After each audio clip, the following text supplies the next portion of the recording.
So we begin this evening with a public hearing. The purpose of this public hearing is to provide an opportunity for the public to provide input and comments regarding community needs. The City of Urbana is working to draft the annual action plan for 2024-2025 fiscal year. The annual action plan will outline the goals and budget for activities in fiscal year 2024-2025. Notice of this public hearing was emailed to the media, emailed to various social service agencies and residents, and placed on the City of Urbana's website on October 18th, 2023. So I now declare the public hearing open. If anyone desires to express their views regarding the proposed amendment to the annual action plan, please come forward and be recognized. Your written comments are also welcome. Seeing no persons come to provide comment, I now invite Braden to provide us with some background information. Good evening, everyone. Thank you for being here tonight. Do you need roll for the public hearing? Yes. Oh, okay. So we'll take roll. Hillary, do you mind calling roll? Just get it going. I'd like to now take roll. Patty Jones. Here. Deshaun Williams. Here. Reverend Robert K. Freeman. Ann Hines Silvas. Here. And Chris Diana. Here. So we have a quorum. Thank you, Hillary. And now we go to the presentation from Braden. Thank you. So it's hard to believe it's this time of year again, but every September, October, we start our planning process for the following fiscal year's annual action plan. So it seems like once we finish one plan, we're on to the next one. So I'm going to provide a little context, some background information on what the annual action plan is, what kind of input that we're looking to receive, and what the process will look like. I know many of you have been through this before, so I'll just provide some highlights about the process. So the annual action plan, we're required to submit one every year to HUD. Each one-year plan is part of our broader 5-year consolidated plan, which we are also required to complete every 5 years and submit to HUD. The purpose of these plans is to explain to HUD how we plan on using the federal funds that we receive from HUD in the community. We are required to outline our priority needs, areas of concern in the community that we plan on spending our HUD funding on. And so part of this process is seeking public input and public feedback on what community needs are, whether it's affordable housing, other community development needs in Urbana. So you all are going to be a very important part of this process. This is just the first of what will be several public hearings that we will be doing between now and next spring. So throughout this process, please always feel free to share with your networks and your communities just to help get the word out there about our HUD funding and also what it can do in the community and what needs it can meet. So some community needs that we do see every year and that we know nationally are important is affordable housing. So we know that a large percentage of the U.S. population, 35%, live in rental housing. A large proportion of Urbana residents are renters. So we know that that affordable housing is a huge need, and when rent goes up, that really affects a lot of people in our community. This number is a little old, but from between 2021 and 2022, rents increased by over 17%. So we've definitely been seeing after, with the pandemic receding, we've still been seeing, the cost of living going up, and, rent has been no different than other costs that have been increasing. We also know, across Illinois and also in our community here, there's a lack of housing stock, not just market rate housing, but also affordable housing and rental stock. Oftentimes the affordable rental and homeowner stock that we have in the community tends to be old and in poor condition, which obviously affects the well-being of families in our community. So we know that that's a huge need as well. And then also, public infrastructure is another big need that we see in our community. We hear a lot that neighborhoods want lighting. A lot of neighborhoods don't have lighting, and also sidewalks. Those are two very important components of neighborhood safety that we know are significant needs. So these are examples of things that we've seen in previous annual action plans, things that we've gotten through feedback that we've done in the community. So we received two primary pots of HUD funding, as you all know. One is from the Community Development Block Grant. That's a HUD program, and then also the Home Investment Partnership Program. We are considered an entitlement community, which means we receive a HUD allocation every year. It fluctuates. HUD has a formula that they use to determine how much funding we get. We typically get about $500,000 in community development block grant funding, and then anywhere from $150,000 to $175,000 in home funds that we can use here in Urbana. So both of these programs can address affordable housing. They can address community development needs, specifically for low-income residents. Yeah. Mm-hmm.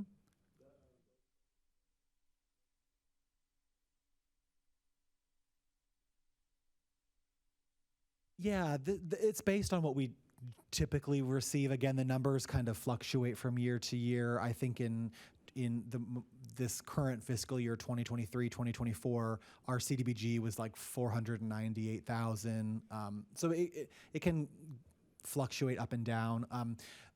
HUD, like I said, they have a formula. Part of the formula is based on census population, which we know that was a factor in the last census, which could affect our level of HUD funding.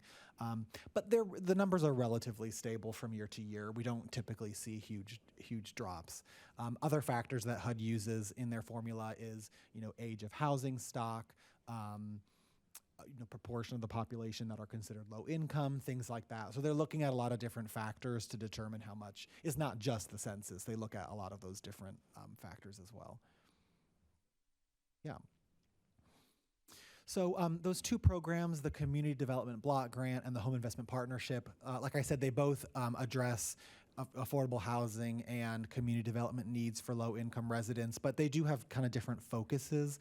So the Community Development Block Grant is a very broad and flexible pot of funding, and it can be used for all these different types of activities that you see here. So public services, for example, we fund our youth services grant program partially with CDBG funding, housing rehabilitation, public facility improvements, minor infrastructure projects, like I mentioned, various activities that address slum and blight in Urbana, and then also lead-based remediation is considered eligible as well. And again, the one common factor for all of these categories is that it must primarily benefit low-income residents. The Home Investment Partnership Program is more focused specifically on housing, and home-eligible activities have to result in the production of an affordable housing unit, whether that's home ownership or rental. There has to actually be a housing unit produced with home funds. That's really the focus. So tenant-based rental assistance is an eligible activity. And what that is rental assistance for low-income residents, typically capped at 12 months, although it can sometimes be flexible. Also, the construction of affordable housing is eligible, and then special needs housing is eligible as well. So some of the programs that we're currently running in this fiscal year, which we just started back in July, so we're really at the beginning of this fiscal year, we are running our home repair grant program. This is a program that provides housing rehabilitation to low-income residents. We have an accessibility modification program, which provides various accessibility repairs to individuals who have a disability to allow them to live independently in their homes. that can include ramp installations, door widenings, bathroom modifications, things like that. We also have an emergency grant program, which is to address, you know, if there's a health or safety issue in a home. You know, commonly we'll see in the winter someone's furnace might go out or something like that. That would be considered eligible under our emergency home repair program. And then we have a senior home repair program as well, which provides minor fixes, minor rehabilitation for seniors to allow them to remain living independently in their home. We also operate our neighborhood cleanup day every year. This is an event that we have operated for a very long time. It's specifically targeted to residents in our low-income census tracts. And we provide a junk drop-off and also a courtesy junk collection for seniors and individuals with a disability, where we'll come around it and collect bulk junk that they might have and that they might want to get rid of. And then also, like I mentioned, our youth services grants, which are targeted toward nonprofits that provide services and programming for low-income youth in Urbana. That's another program that we're running this year as well. So, like I said, this is really just the start of our kind of year-long public process. So I wanted to highlight some important dates here. Again, like I said, all of you will be very important through this process. Our next public hearing on the annual action plan will take place at our January meeting on January 23rd, 2024. Once we have a draft of our full plan prepared, we will make that available for the public comment period. That's a 30-day period from Friday, March 1st, 2024 through Monday, April 1st, 2024. So that will be an opportunity for the public to read the plan, review kind of what our priorities are, our budget, what we're planning on spending our funding on, and to provide input and feedback at that time. Tuesday, March 26th will be our next public hearing on the annual action plan. And then our target date to bring the draft plan to council will be Monday, April 8th. We will do a presentation to the committee of the whole. We're aiming to have final council approval of the plan on Monday, April 15th, 2024. And then the plan has to be submitted to HUD by May 17th, 2024. So they can review it and approve it, and then that should say July 1st, not June 1st, I apologize. The start of the 24-25 fiscal year will be July 1st, 2024. So that's the public process. You know, we've mentioned before just the importance of getting the word out. I think probably a lot of you have heard the comment before, oh, I've never heard of this, or where, you know, since when has this been happening? And, you know, we do it every year. It's sometimes hard to get people interested and to get people engaged. So we definitely will be relying on all of you for that help. I'm more than happy to come to your meetings, or if you have neighborhood meetings, or if you have listservs that you're on, I'm more than happy to get that information out there. You know, in the past, we've had more luck going to kind of pre-existing meetings and presenting rather than creating our own meeting and inviting people to come. It can just be hard. People are busy, and, you know, one extra meeting a week is sometimes too much. So please always feel free to reach out if you would like me to come present or talk about our plan or things like that. I'm more than happy to do that. So I'm happy to answer any questions or hear any comments that you have. Just for me, I need dates ahead of time, times, all that kind of stuff to put in my calendar. Because a lot of times things get bumped because I don't know the specific time. And so I would really appreciate that. Okay. So if you have times next year, like now, it's the time to give them to us. Thank you so much. Braden, when you talk about asking for public input on the plan, typically what kinds of comments are useful to you? Or what kind of comments do you get from the public? So I think really, I mean, obviously anything. We want to know, I mean, these grant programs specifically target housing needs and then different types of public services. So really anything relating to those topics, we're particularly interested to hear. I find it's always helpful to provide people context first before asking for comment, just so that they know kind of, again, what we're looking for. So if it's something housing related, or again, if they have like, oh, you know, I don't have lighting in my neighborhood, or really things like that, where we are particularly interested in, although we receive comments on all different types of things every year. But I like to kind of let people know specifically what these funding pots can actually address, because then they're able to kind of be more specific about how the funding can meet those needs. Because that's really the point of getting the feedback, is how can this funding meet a need in your neighborhood? So I find that providing that context is helpful, but we'll take comment on anything. And also feedback on, so for example, if they've been part of a program that we funded, or if they've went to our neighborhood cleanup day, if they've used some of these services, feedback on how it went, what their experience was, what we could do better is also valuable.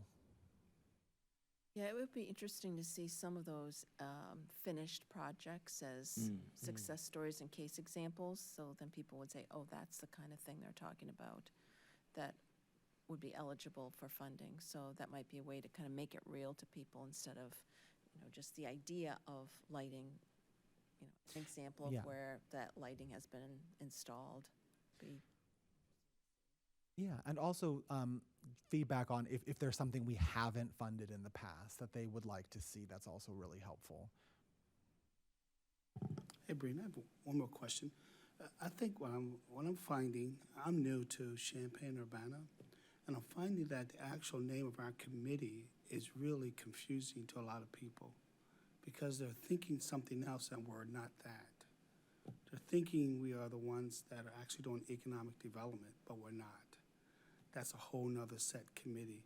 So we may want to look at what we're putting out there, because when people see our name, it's not registering with them.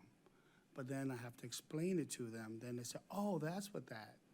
So we might want to look at actually what our name, the title, so we can actually get to the demographic that we actually need to hear from. I do have a general question that's not really maybe part of this committee's work, but it's related, which is that one of the national trends seems to be that private equity firms are buying houses and apartment buildings, and that's one of the reasons that rents and mortgages are being jacked up, because these financial firms, you know, do nothing except want to make money. So that suggests to me that a city might want to have ordinances about who's allowed to be the owner of property, or allowed to do those things. So is that something that the city's thinking about, or is that, maybe it's not an issue right now, but I can see where it could be. I definitely think it is. You know, that is happening more and more, and I think that probably the scope of that would be a little bit beyond this committee, but I think definitely advocating, you know, at the city council level would be really useful, if that's something that all of you really see as an issue, to maybe get something changed in the law, or something like that. Or even petitioning at the state level, that could also be effective in terms of advocating. I would love to think creatively of ways that maybe we could locally prevent some of that. I also know it's been a huge issue with like mobile home parks, where, and even here, there was an example of some firm from Florida bought the land, and then they can just jack up the price, and people, you know, are basically stuck. Unfortunately, those mobile home parks are not within the city limits, so even if the city did have some sort of law or ordinance, it wouldn't necessarily be applicable. So it's difficult, but finding resources or finding ways to address that, I agree, is important. Thank you. I think that I did read a story about how some firm bought some property, and the citizens who were neighbors decided that they passed an ordinance about how cleanup has to happen such that a real person has to live there, and so like they made the system change because of that. So I think that's something that we want to watch out for.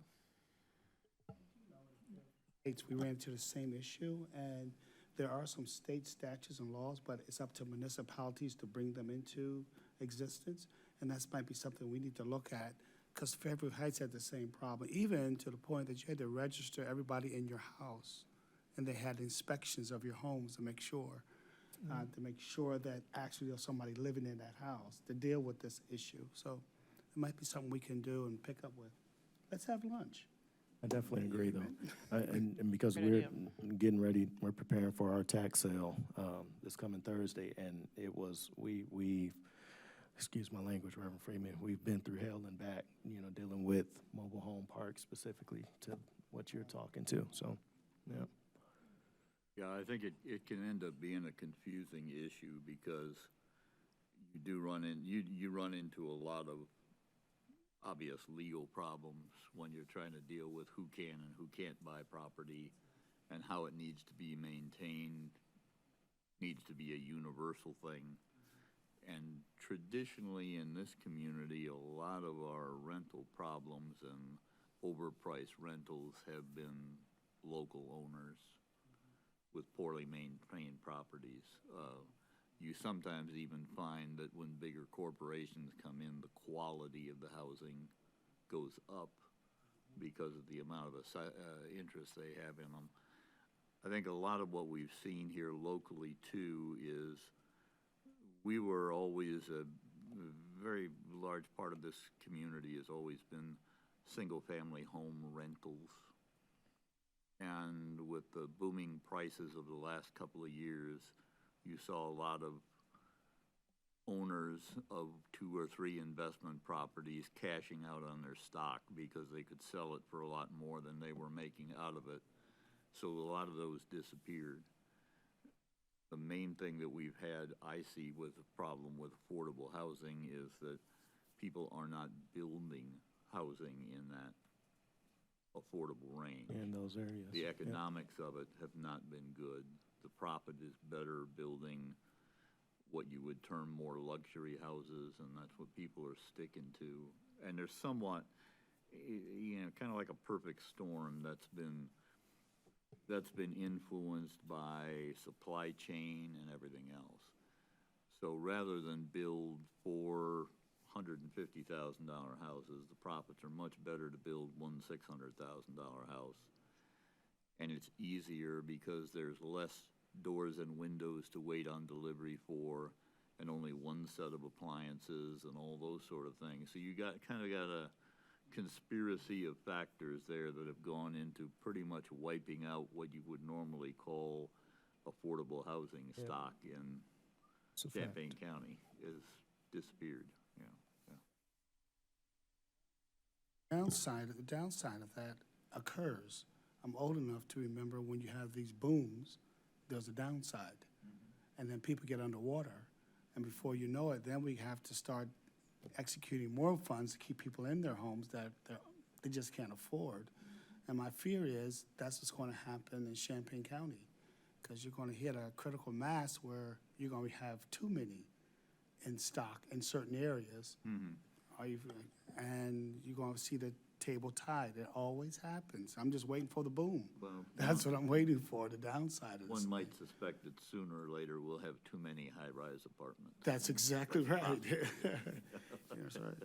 And I know in the African-American community, there are local realtors or local brokers who are buying up land in hopes of Yeah. getting the profit off of. And so now that stock is leaving. You follow me? Those $120,000 or $150,000 houses are just not to be had. So. Any more comments on Braden's presentation or the process for reviewing and approving the annual action plan? Hearing none, then this portion of our meeting, the public hearing, is closed.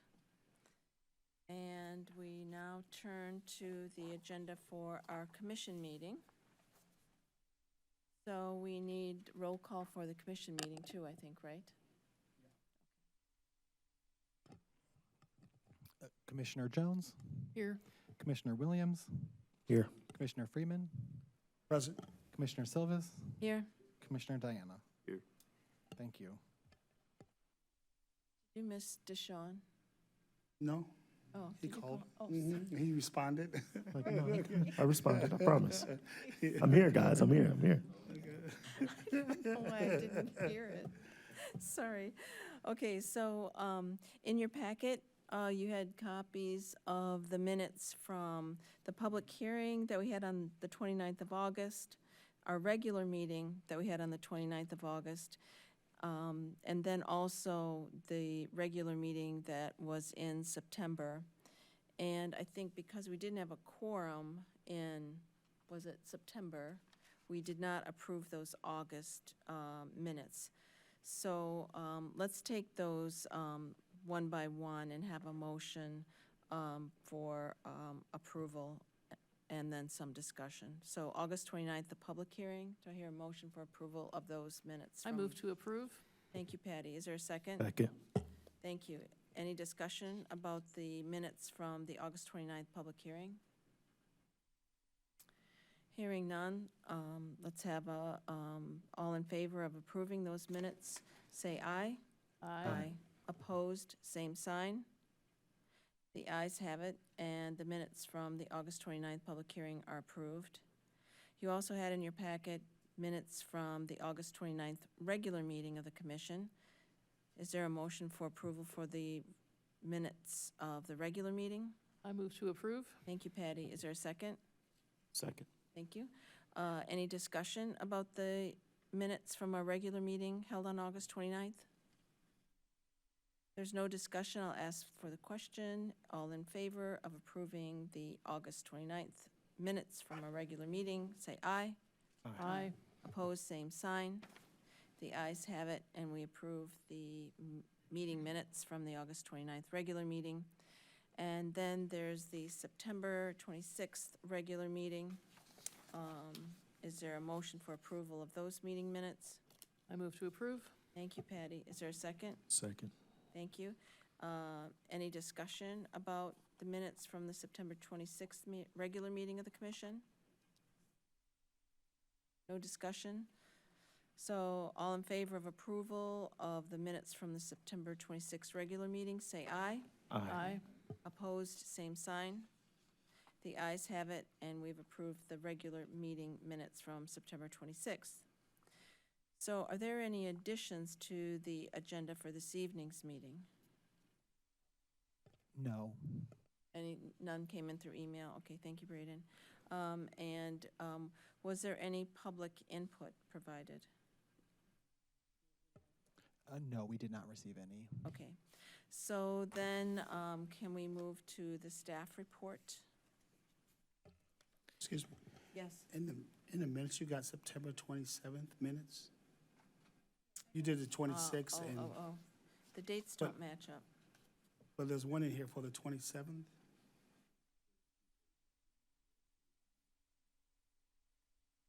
Looks like that was a mistake. Oh, that was a mistake, okay, just Yeah. making sure. Okay, you're fine. Thank you, Bob. So yeah, for the staff report, I just have two quick things. So just to reiterate what we talked about in the public hearing, just the timeline for the 2024-2025 fiscal year. So those meeting dates, I'll be sending those out to everyone, as Commissioner Freeman mentioned, just so that you all have those handy and that you just can put those on your calendar. We will also, during that whole annual action planning process, in March, I'll be sending out a community needs survey like I usually do every year, and then we'll be holding the public comment period March 1st through April 1st. So again, please feel free to share widely and also let us know your comments and your feedback on those community needs and also the annual action plan. The next update that I have is we wanted to notify the commission that we are intending to make a change to our housing rehabilitation program manual. So this is the program manual that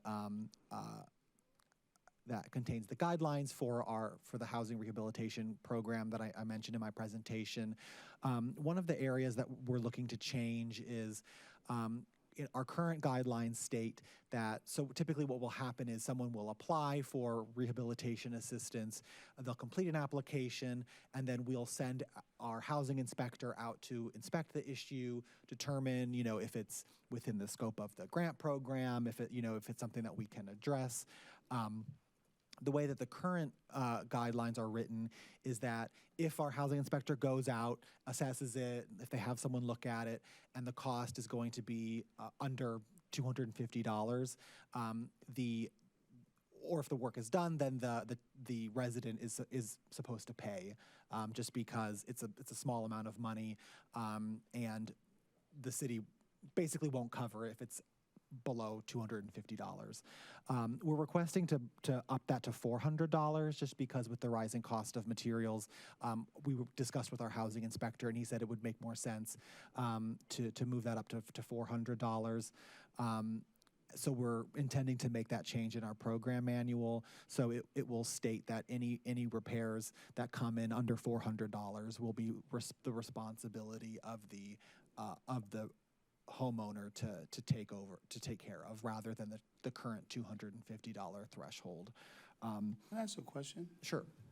How can somebody low income afford $400? That is a tough pill for me. I didn't realize that. For $400, man, that's. Yeah.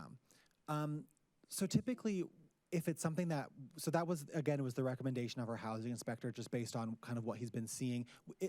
To be very clear, that rarely, if ever, happens. I mean, typically we'll get a request, and it will be something that we can easily cover.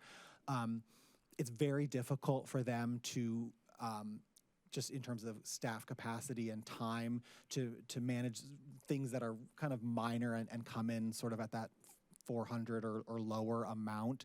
We have one housing inspector who does really all of the work for our housing rehabilitation grants. So it was his recommendation that, just based on his capacity and his time, it just makes it really difficult to cover those smaller repairs. We definitely still know that it's a need, and we do try in any instance that we can to connect them if we're unable to help, or if it's something that our housing inspector, based on his professional judgment, doesn't think we're able to assist with. We do try to get them to a program that can help. I mean, there's a church in town that does like a minor repair kind of volunteer program, and we have referred people to that before, just to try to get them like some sort of free assistance. But it's very hard for our housing inspector to manage, just with the volume of requests that we get. Well, my thing is, if it's so minimal, why can't we just contract with somebody to take care of those minor? It's only $2,000 a year. Just contract with a handyman, with our city inspector, and just get it done. I really feel for someone who's low income. Are you with me? My heart just bleeds when I hear that. I know what this side is saying. Right. This is our limit of what we can do for our capacity. But then can we look at somebody else to handle the lower capacity? Because there's no way a poor person is going to give up $400. I just don't see it. You know? In terms of the housing rehabilitation program, which is something that I've been directly involved in, Sure. one of the reasons why we are going to be increasing this amount is because an original, just to get a contractor to go out, is nearly $200 in and of itself. And so with raising the cost of covering the basic inspection plus an actual repair job, we are promoting we are trying to have the homeowners take responsibility for their own houses, as well as still providing a cap that we can provide assistance with. We do understand that the increased amount is a little bit more than it was before, it was and currently is at $250. But with the increasing cost, if we did $250 and left it at that, then even if a contractor doesn't come out and do anything, sometimes it does go over that, stay under that $250, and all we're doing is having them tighten a bolt on a toilet that's been leaking and things like that.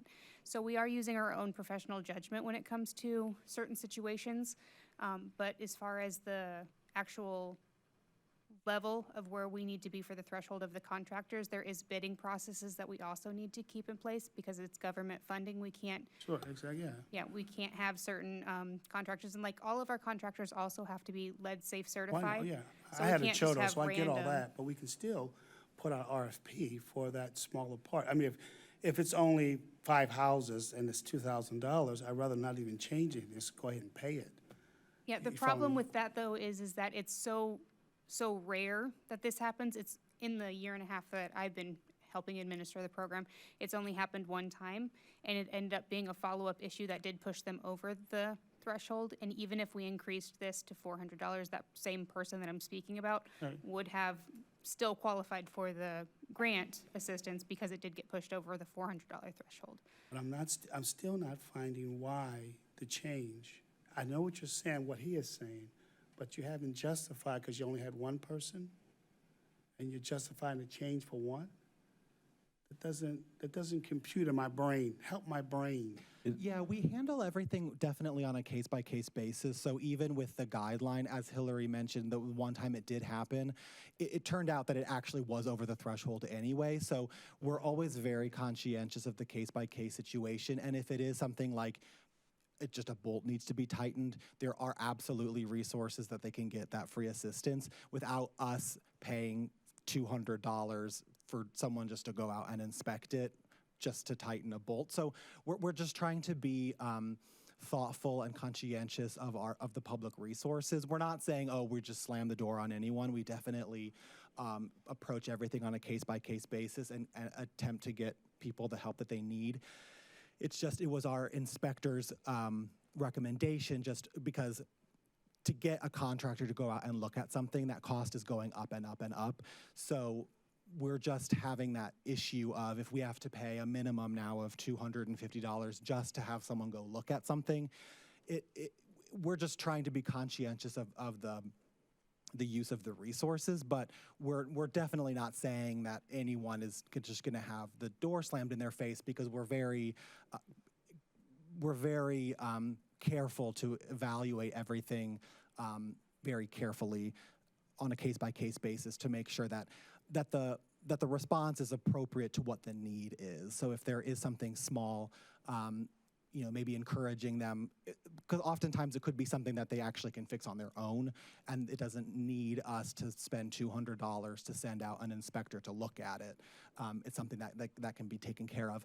What I will say is that we can certainly continue this conversation with our housing inspector and get more, maybe think of other ways if you're not comfortable with this change. Like I said, we just feel a responsibility to be good stewards of the federal funding, and we don't want to be in a situation where we're paying $200 to $300 for an inspector to go out and say, "Oh, you just didn't flush your toilet," which I think- Yeah, I'm sorry. No, and correct me if I'm wrong, I think it's more of I hate to say this in this regard, but like getting more bang for the buck, ensuring that, we eliminate some of the surface level costs, right? Yeah, I've been down this road with other boards, the same thing, and it's just a sticky wicky in the community is that we're sending the wrong signal. If you want, I'm just saying that signal, it's just a signal, it's an image thing that, I'd rather some more language would look around. You can have a threshold, but we will look for other alternatives as well to work with you to get it done, but not that hard, fast rule. That language there to me, is kind of cold. So you're saying like a conversation piece leading up to. Conversation, hey, how yeah, it's written, yeah, right. Yeah, I exactly. get that. Yeah, All right. and I would also like to reiterate that our housing inspector, absolutely, that's his normal way of operating. We care, and even though we're required to have some thresholds, we never just have that kind of, door slam. Our housing inspector is very good at explaining things, trying to find alternate resources. So I'm definitely sensitive, though, to what you're saying, so we're happy to continue that conversation. It was just that was the recommendation that he had, so but we're definitely aware of that, and we try very hard to make sure everyone feels heard, and that if they have a need, we can find some way to address it.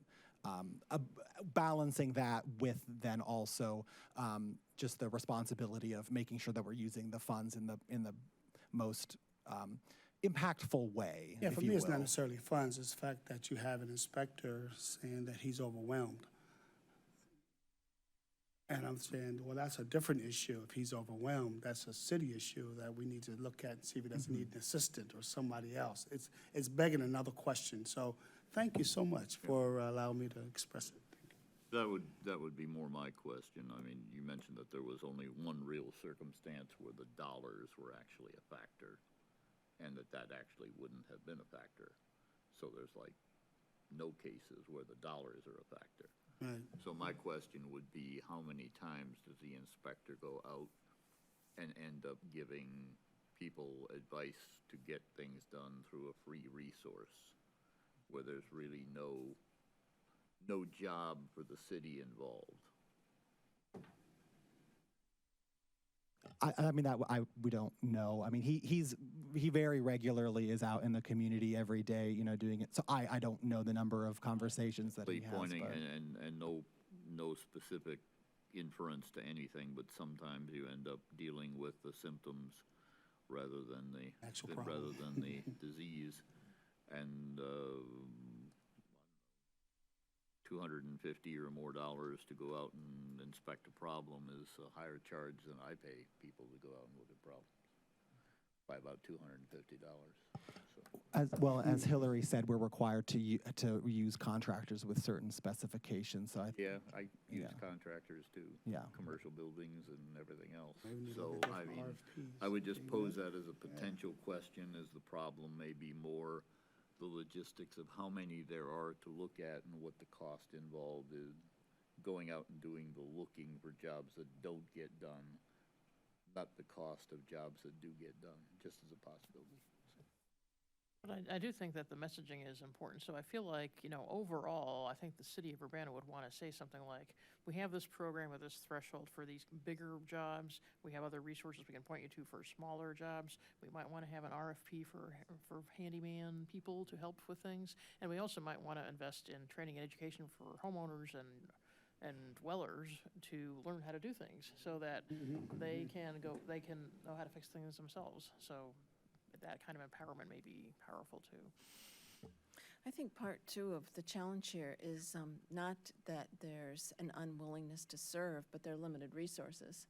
And so as you were describing this, I was thinking, well, the worst thing to do is to send an inspector out over and over and over and over for jobs that, are $20 jobs, and then it's kind of overkill to send an inspector, and it's much more useful to have that inspector go give an assessment on larger jobs that actually need professional help.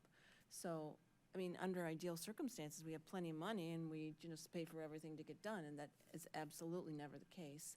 So I appreciate your trying to manage this in a way where you get the most done with the resources that are available.